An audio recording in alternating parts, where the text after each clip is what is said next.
sasabihin ako sa'yo.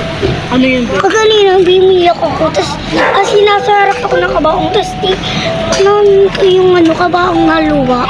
Wala ka sa akin. Wait lang.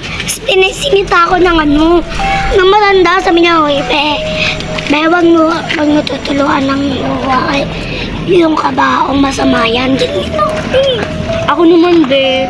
Kasi, tinawag ako ni mama sa kunin daw yung niya, yung salamin sa mata. Dinagdag ko naman yung salamin sa mukha. Sabi niya, bigla akong sinata ng matanda. Uy! Biglang ako nagulat ng ba't ako nagdadala sa harap ng kabaong ng salamin sa maluya pamahilin nila. Kamusta naman, Pe? Ngayon, tagal-tagal ka. So, may namatay sa akin. Lagi na naman. Ano ba? Sa yung nakaraan, nagpula ako sa kabahong. Pula ako pare.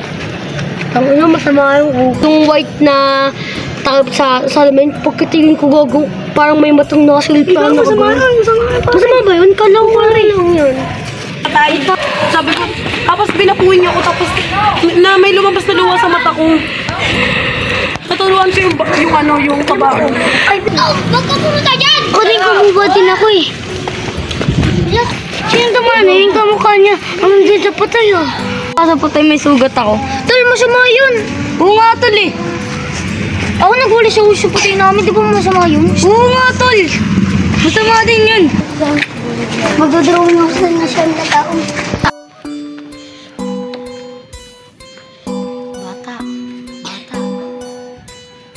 Bata.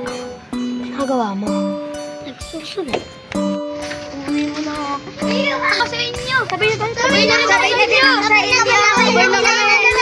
kami.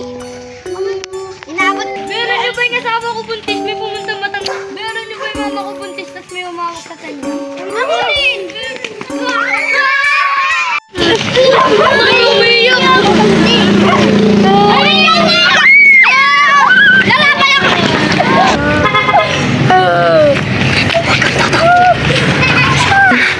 Pinapayak mana, bay ko, tama na.